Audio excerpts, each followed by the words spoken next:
Eu já trabalho, mas quero estudar. Se tenho filhos, cuido do meu lar.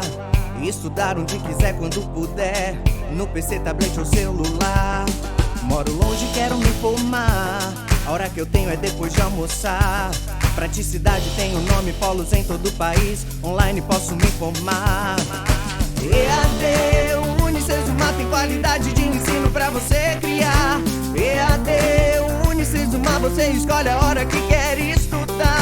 EAD, Unicesumar em cada canto do Brasil, porque melhor não há. EAD, Unicesumar, do meu jeito, no meu tempo, em qualquer lugar.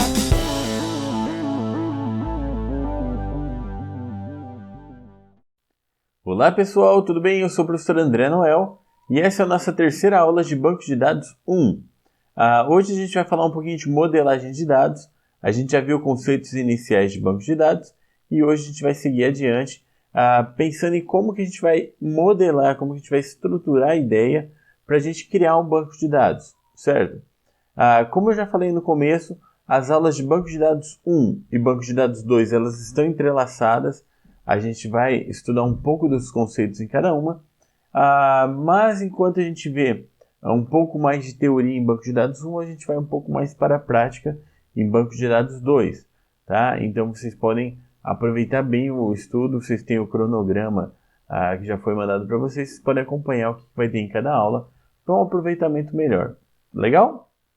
Então vamos lá, eu vou abrir o meu slide aqui para a gente ir acompanhando a nossa aula de hoje. Então, banco de dados 1. Vocês se lembram o que vem a ser um banco de dados? Certo? Um banco de dados é uma coleção de dados relacionados.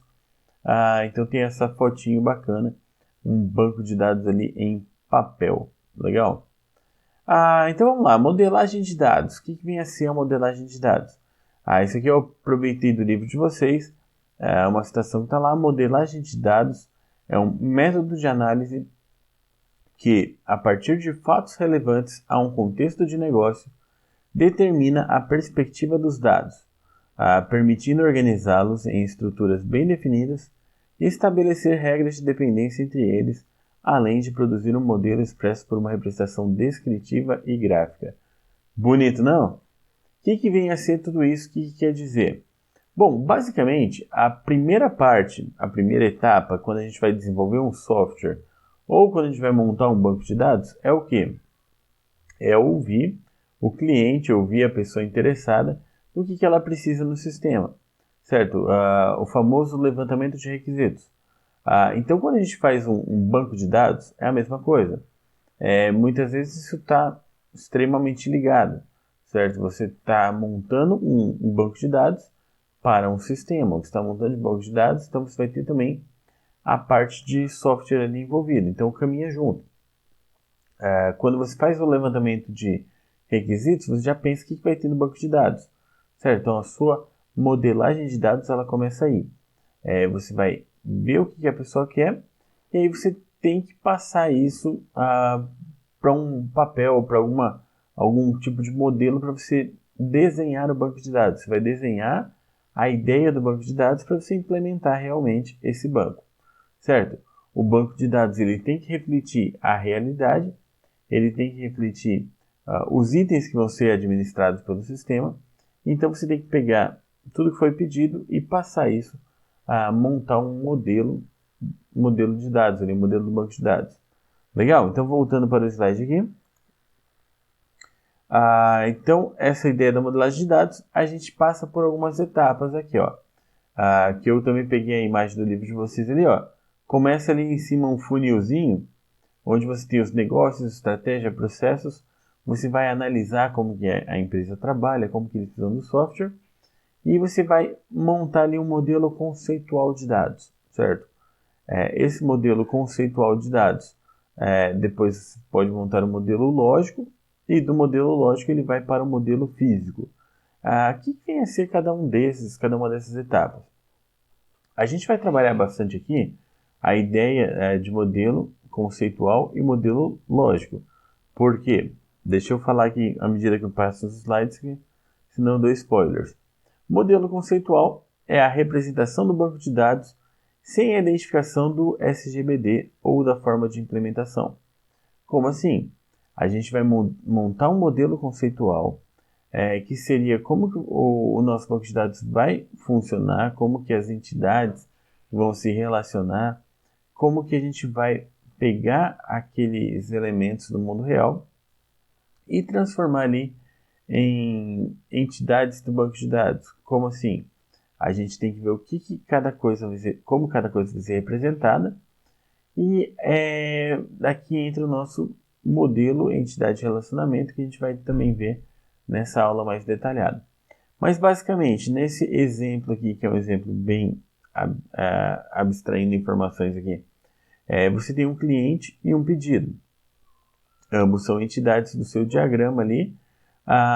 Então, eu identifiquei que no meu problema ele tem um cliente e que esse cliente está relacionado a algum pedido. Como que ele está relacionado?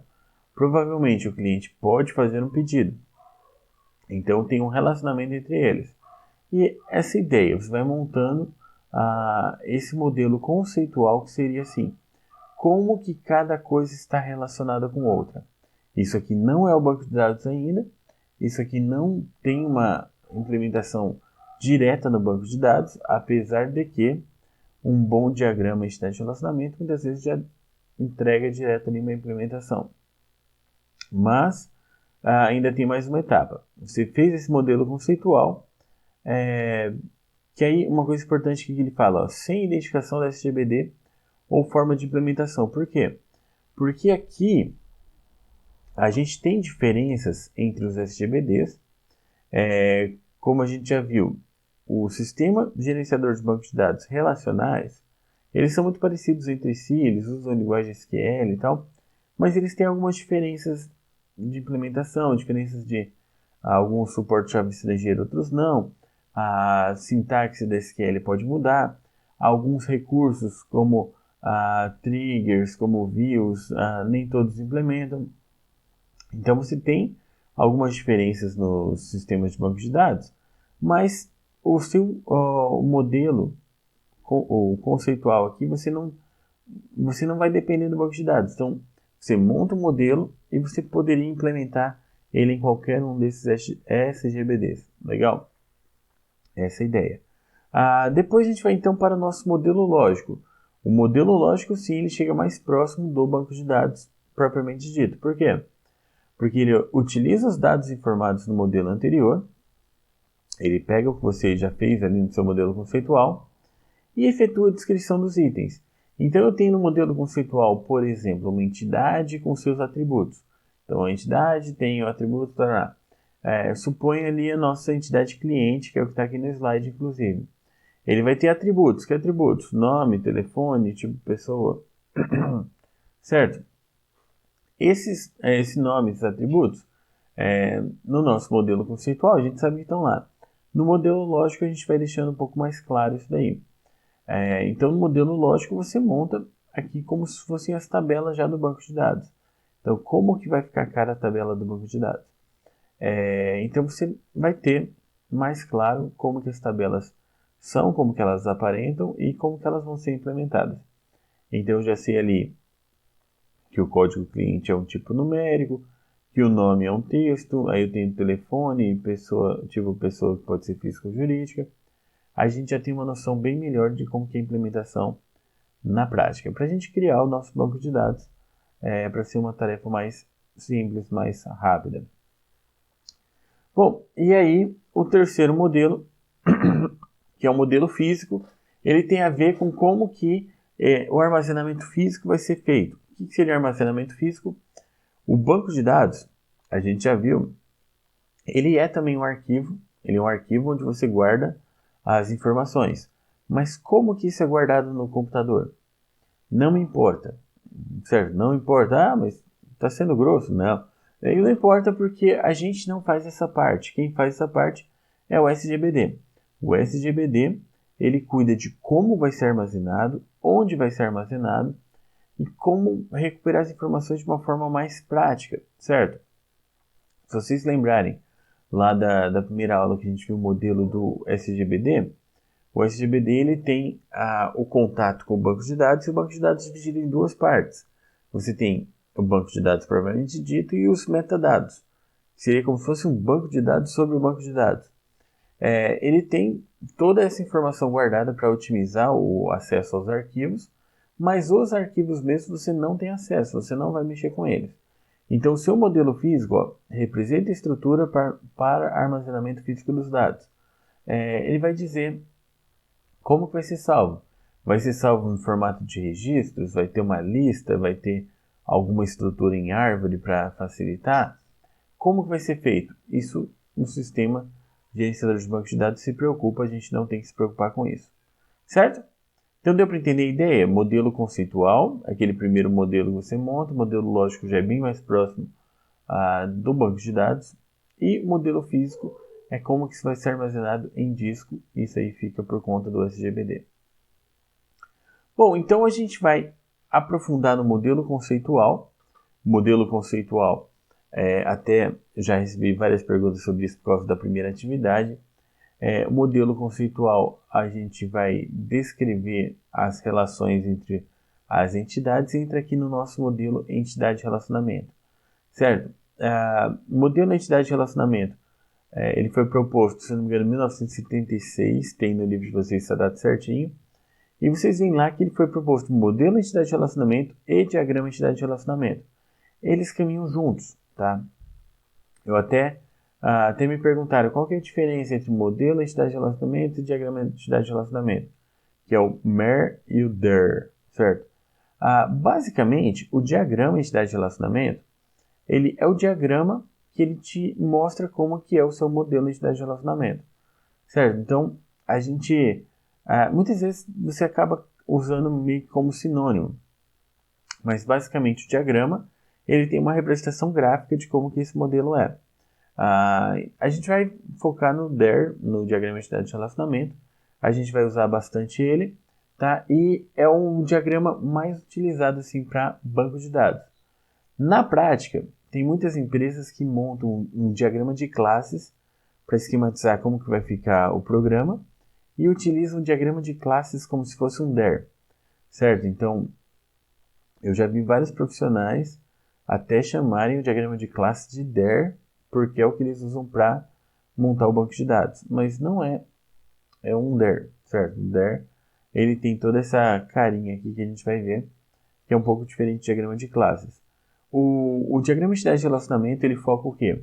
Identificar quais são as entidades envolvidas no programa, e essas entidades têm um relacionamento entre elas. Então vocês veem aqui nessa tabelinha que eu tenho uma representação para entidade, uma para relacionamento e uma para atributo. Certo? Então a gente tem os atributos das entidades e os relacionamentos também podem ter atributos. Legal? Então no nosso diagrama, as entidades elas são representadas por um retângulo, o relacionamento por um losango e o atributo tem essas duas opções. Tem esse risquinho com bolinha ou uma bolona uma elipse, né? Onde você coloca o nome dentro, o nome do atributo. Isso vai depender também do programa que vocês forem utilizar. Eu recomendo vocês utilizarem o BR Modelo. Ele é bem prático, ele é um arquivo JAR, certo? Ele foi feito em Java. É um arquivo JAR que você baixa e usa. Você não precisa instalar, você precisa instalar o Java, mas praticamente todo mundo tem o Java instalado por um programa ou outro que já tem usado. Mas é isso, BR Modelo. Tem o link para vocês já no material extra. E o BR Modelo, ele usa o atributo nessa primeira forma, que é o risquinho com uma bolinha pequena. Eu acho mais elegante, fica mais bonitinho esse formato. Antes eu estava usando um outro programa para diagramas que ele utilizava a elipse. Quando você coloca entidade e vários relacionamentos em elipse, vocês vão ver no livro de vocês, fica uma coisa grande, certo? Fica muita informação e fica um negócio uau! Então é melhor você diminuir. Fica bacana esse outro formato de atributo. Bom, então vamos esmiuçar um pouquinho aqui a ideia. Entidades. O que vem a ser as entidades? As entidades, é o conjunto de objetos da realidade modelada. Ele basicamente representa uma tabela do banco de dados no DER. Como assim? Você vai ver o que é o seu programa, o que você tem que desenvolver para o usuário. No caso aqui, ó, eu tenho alunos, carros e produtos. Tá? Então, são exemplos gerais, não é o mesmo programa, até porque ia ficar engraçado um programa com alunos, carros e produtos, mas tudo bem. Alunos, geralmente a gente vê um controle acadêmico, a gente não precisa saber o carro que ele dirige, ele também não vai comprar produtos, ou pode ser que junte tudo isso numa universidade que tem várias opções e tal, mas tudo bem.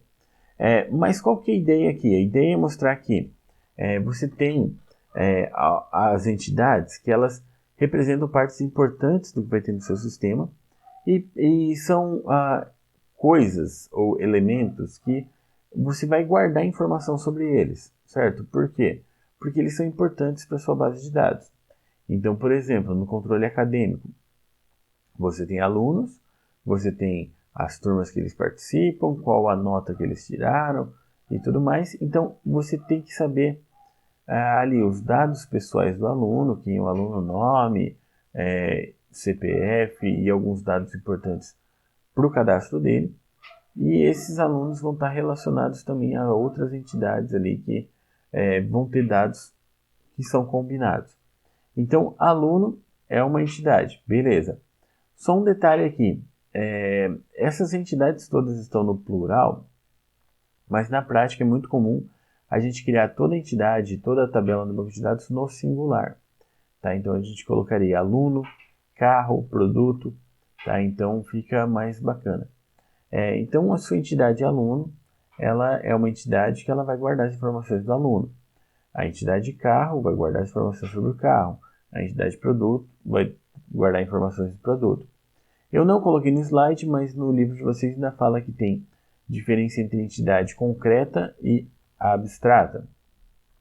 Só que na prática é a mesma coisa. Ele vai funcionar como entidade, um retângulo e pronto. Por quê? É só para dizer assim, você tem uma entidade concreta que é o aluno. O aluno é uma pessoa que ela existe e tal e tudo mais. Mas ela tinha lá uma entidade abstrata que era, por exemplo, o aluguel. Aluguel é um conceito, é uma coisa abstrata e tal. Mas também ele tem a sua representação, ele entra com seus atributos e tudo mais. Na prática isso importa pouco, certo? Se é abstrato, se é concreto, porque você entende o conceito de aluguel e que ele tem essas propriedades e ele é uma entidade que faz diferença no seu sistema. Então você vai criar como entidade e pronto, esse relacionamento com outra. O importante nesse ponto de abstrato e de real é você ter em mente que não precisa ter o objeto real para ele ser uma entidade no banco, como o aluguel, por exemplo, como a nota. A nota é um conceito dado para o aluno, mas não é um objeto, certo? Então, mas é importante você ter essa nota cadastrada. São várias coisas assim. Tá? Então, mas a nota é uma entidade ou um atributo? Depende da modelagem. Provavelmente vai ser um atributo ali, você vai ter uma prova, ou não sei, tanto faz. Mas aí o importante é você saber que a entidade ela é um elemento que ela vai ter dados ali para serem armazenados. Tá?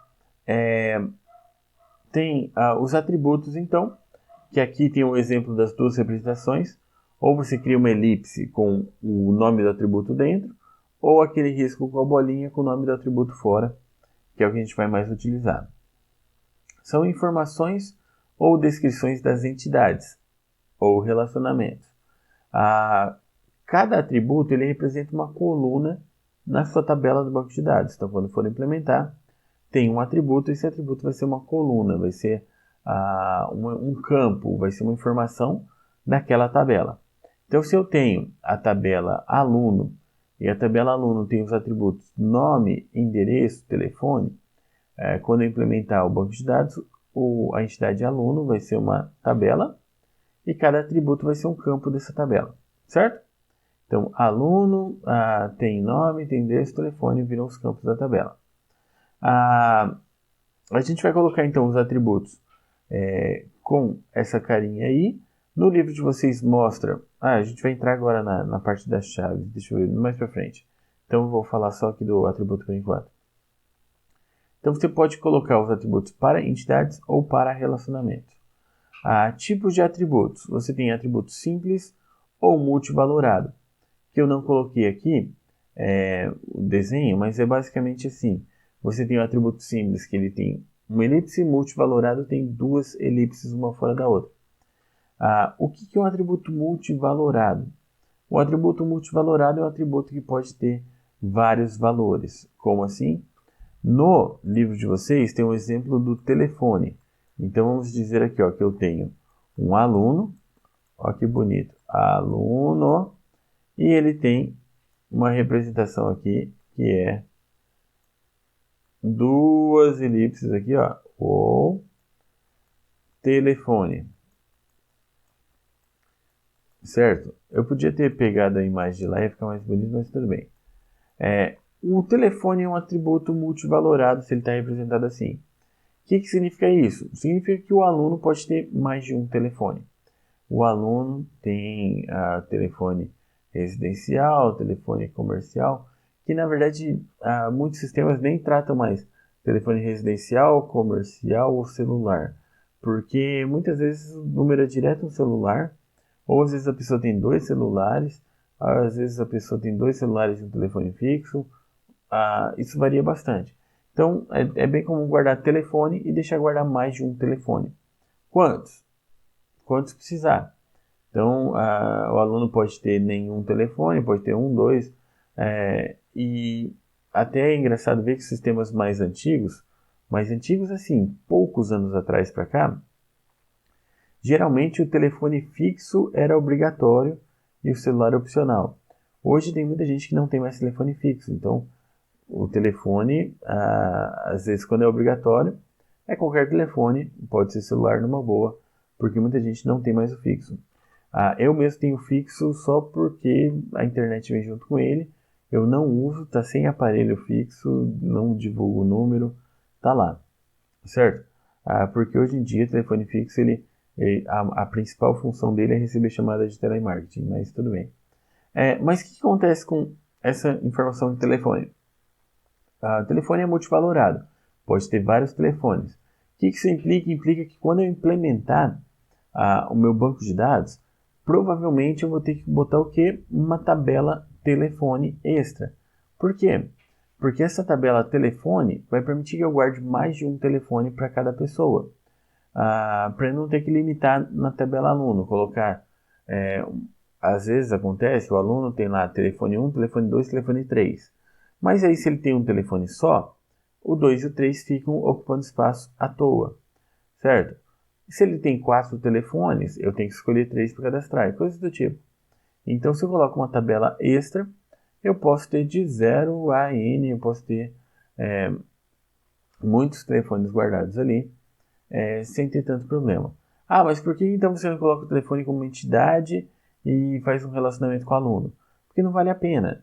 O telefone vai ser importante só para o aluno ali, então ele entra com um atributo multivalorado. Ele não entra como uma entidade que tem a sua importância em si. É só um dado que eu quero guardar, mais de um para o aluno. Beleza? Fica mais claro, mais simples assim. Aí a gente tem as chaves. O que são as chaves? As chaves são atributos de identificação da entidade. Então você tem... Opa! Risquei demais. Você tem a sua entidade e você tem um atributo.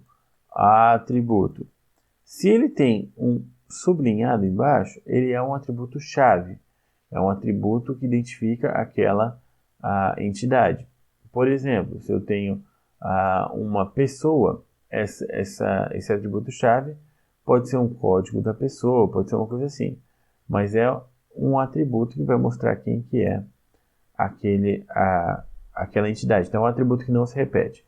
Se eu tenho aquela representação de bolinha, a gente representa com uma bolinha preenchida o seu atributo chave, enquanto os outros atributos ficam bolinha vazia.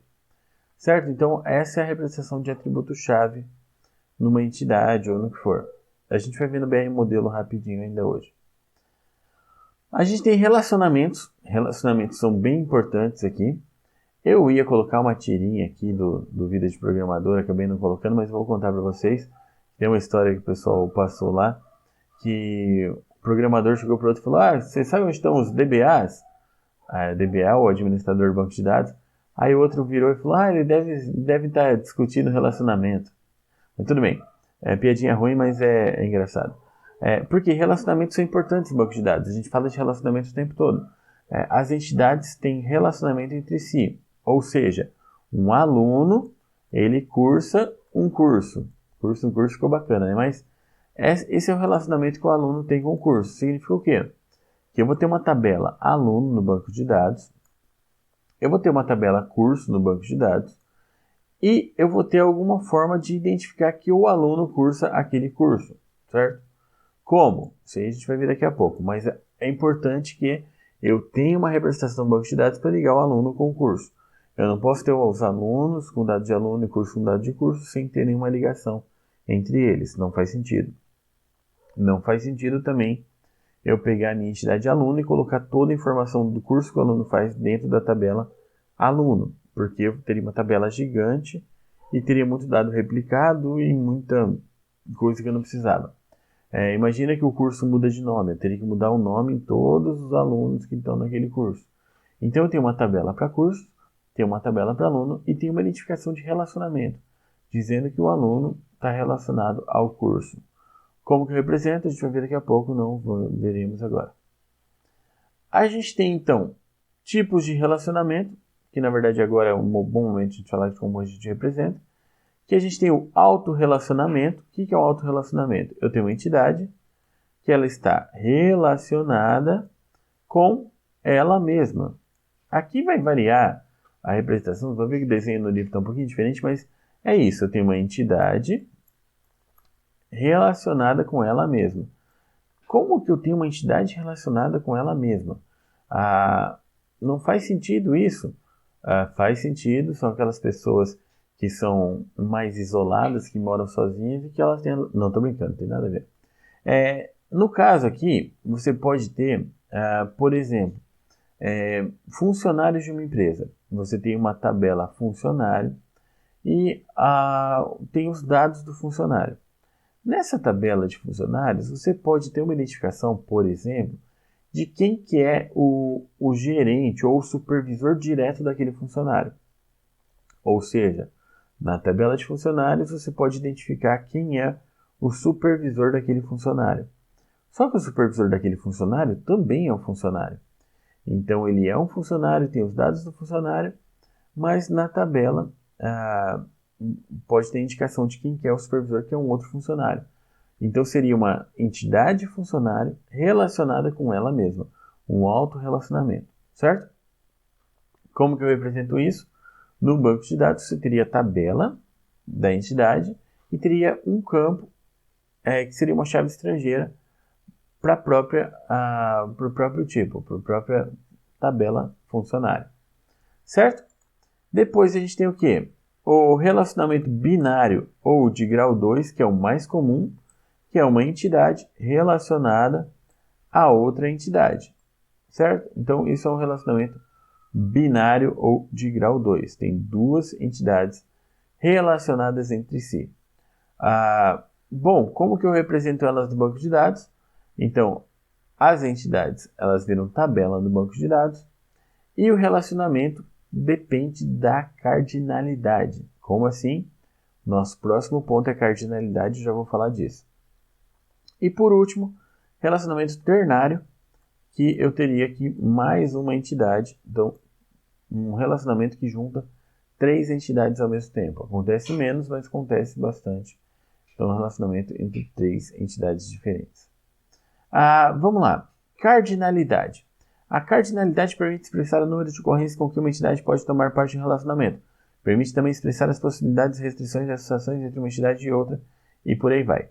Eu não coloquei aqui o desenho da cardinalidade, porque eu não queria pegar aquele monte de informação do livro, eu queria colocar direto aqui o meu desenho bonito. Ó. Eu tenho, então, vou pegar um relacionamento de 2 entidades apenas.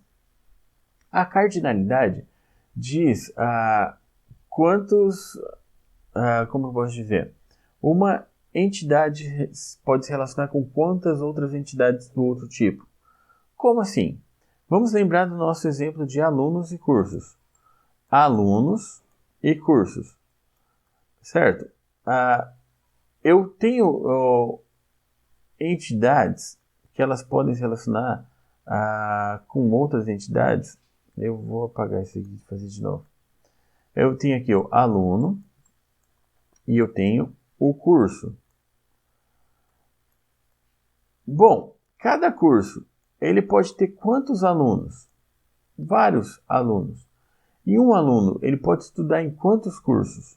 Bom, aí depende da implementação, depende do problema, depende do seu banco de dados, como que ele vai ficar. Supondo que um aluno só pode estudar uma coisa por vez, eu poderia dizer que um aluno pode ter um curso.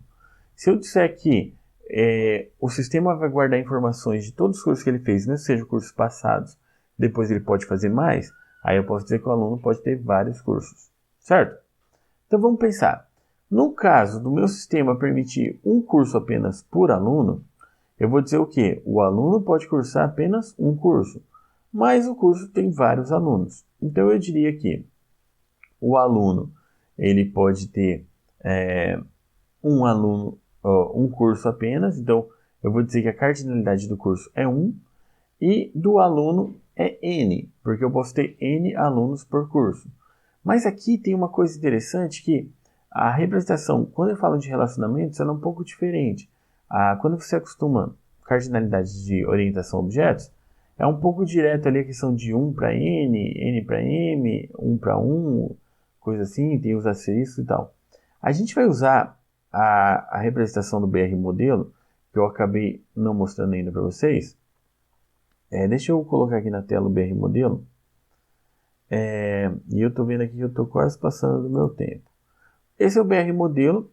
Eu tenho uma entidade, eu vou criar uma outra entidade e vou criar um relacionamento entre eles. E eu vou dar um zoom, beleza, certo? Aqui, ó, entidade, relacionamento. E eu vou fazer a ligação com esse conector aqui de baixo, ó, entidade, relacionamento. Tá? Às vezes ele bagunça aqui os fiozinhos, mas aí você pode arrumar aqui e deixar de um jeito melhor. Aí que eu deixei solto. Tem que sempre conectar, senão ele avisa que está desconectado. Eu baguncei tudo. Deixa eu apagar. Beleza? Vamos refazer aqui, ó. Entidade e relacionamento. Pronto. Reparem que ele colocou uma cardinalidade 0 para N e 0 para N. O que significa essa cardinalidade aqui no BR modelo?